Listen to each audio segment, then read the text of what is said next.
आप देख रहे हैं बियानी टीवी, बात में दम है। मैं हूं डॉक्टर नेहा पांडे और आपका स्वागत है मेरे प्रोग्राम में जिसका नाम है पर्ल्स ऑफ विजडम। इस प्रोग्राम में मैं आपकी कोच बन के रहूंगी और इसमें हम सीखेंगे टिप्स लाइफ स्किल्स के बारे में। तो आज जिस टॉपिक को मैं लेना चाहती हूं वो है emotional intelligence. What is emotional intelligence? सबसे पहले हमें ये समझने की ज़रूरत है कि ये होता क्या है। आईक्यू के बारे में आपने सुना होगा, जिसको कहते हैं कि इंटेलिजेंस कोशेंट क्या है, बच्चा कितना समझदार है, कितना पढ़ा लिखा है, उस चीज़ों से इसको रिलेट किया जाता है। लेकिन आज की दुनिया में सक्सेसफुल होने के लिए आईक्यू के अलावा जो एक इम्पॉर्टेंट एस्पेक्ट निकल के आया है वो है EQ, that is emotional quotient. और इमोशनल कोशेंट के बारे में मैं जो व्यूअर्स पहली बार देख रहे हैं उनके लिए बताना चाहती हूँ कि इसके कुछ पैरामीटर्स होते हैं या कुछ इसके दायरे होते हैं कि क्या क्या टॉपिक्स इसके अंडर आते हैं या क्या क्या पॉइंट्स इसके अंदर आते हैं। इमोशनल इंटेलिजेंस में क्या क्या बातें आती हैं उनके बारे में आज हम बात करेंगे। So let me tell you friends, emotional intelligence is all about how you deal with your self and how you deal with people around you. That means you should be good in understanding yourself and understanding others. तो उसके लिए क्या चीज़ें हैं? Self awareness, social awareness and relationship management. ये 3 important aspects हैं जिनके बारे में हम अगर मास्टरी कर लें तो success is going to be in our feet, we can say, किस कदम चूमेगी सक्सेस हमारे। तो उसमें लेकिन बहुत इंपॉर्टेंट चीज़ें हैं। सेल्फ अवेयरनेस के बारे में अगर हम पहले बात करें, हु एम आई, अगर हम इसको माइथोलॉजिकली सोचेंगे, so then what am I? If you think that you are XYZ, I am say Neha, that means I am always going to be in the role of Neha. और उस समय मेरे को अहंकार भी आ सकता है क्योंकि मेरी पोजीशन ऐसी हो सकती है। तो मुझे ऐसा लगता है कि अगर हम रोल कॉन्शियस की बजाय अगर हम सोल कॉन्शियस में रहेंगे, then we are going to be more successful. That means if I think myself as only a source of energy, और मैं सोल अपने आप को समझ के काम करती हूँ, and even the other person is just a soul who's sitting in front of me, then ना तो मेरे अंदर उसके प्रति कोई द्वेष भावना आएगी, ना जलन होगी, anger, anxiety, all these aspects are not going to be there. That means if I am self-aware who I am and what are my duties, then certainly I can be more successful. Friends, the other aspect of emotional intelligence is social awareness. पहला मैंने क्या बताया आपको? Self awareness, और दूसरा है social awareness. तो social awareness में क्या चीज़ें आएंगी?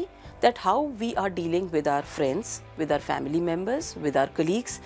तो हमें डील करते वक्त क्या देखना है? We are not handling machines, we are dealing with human beings. That means we should be able to understand what is the inner feeling of the other person. That means I should be empathetic towards what the other person is saying. कई बार ये होता है कि हम सिर्फ उसकी बात को सुनते हैं, but we are not actually listening, we are just hearing. To listen, we must pay full attention to other person's needs, requirements of that particular time. अगर आप अपनी मम्मी से बात कर रहे हैं तो मम्मी अगर किसी काम के लिए बोल रही है तो आपको पूरा ध्यान उस पर जब देंगे तो सर्टेनली आप उसके लिए एम्पैथेटिक हो जाएंगे।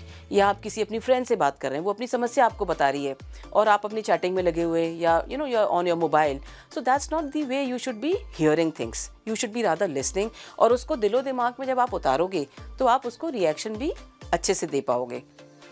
तो मेरा ये कहना है कि जब आप किसी की बात को सुन रहे हैं और सोशली अवेयर होना चाहते हैं या सक्सेसफुल होने के लिए सोशल अवेयर होना चाहिए, तो आपको ये डील करना आना चाहिए कि आप उसकी बात को सिंपैथेटिकली, एम्पैथेटिकली सुन सकें।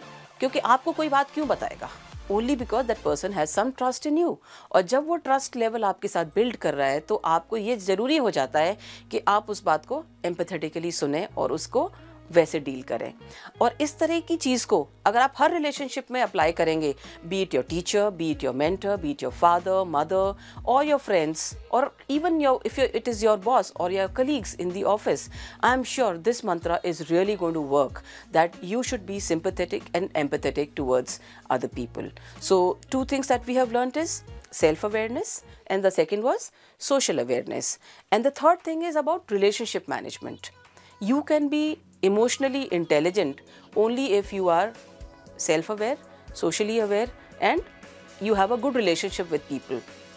अगर आपके पास सेल्फ अवेयरनेस अच्छी है, आप जानते हैं मैं कौन हूँ, मेरा क्या रोल है, तो आप सर्टेनली दूसरे के साथ अच्छे से डील कर पाते हैं, तो आपका रिलेशनशिप भी इम्प्रूव होता है। रिलेशनशिप के लिए ज़रूरी है कि आपको अपने दायरे पता होने चाहिए and you don't go beyond those things, you know, like if you are talking to a teacher then you have to be in a different role. वहाँ पे आपकी एक अलग relationship आती है. If you are with your mother, then you have a different role to play. That means you should be having soul consciousness that who I am, and you should also be aware of what role you are playing.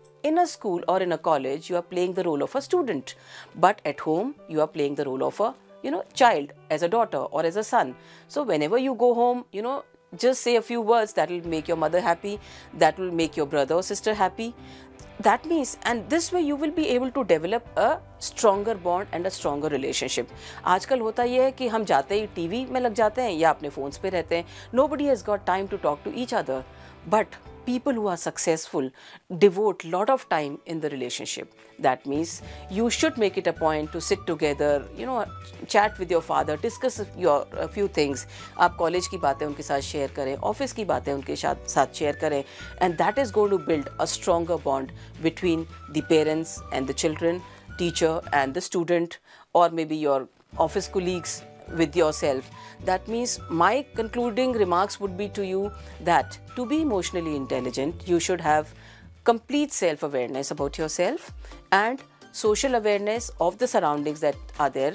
And third thing is about the relationship management. और अगर हम इन 3 aspects के ऊपर ध्यान रख पाते हैं तो I am sure we are going to be really, really successful. And then nothing is going to be there between you and whatever you have set goals for you. So my dear friends, with this today I would like to conclude.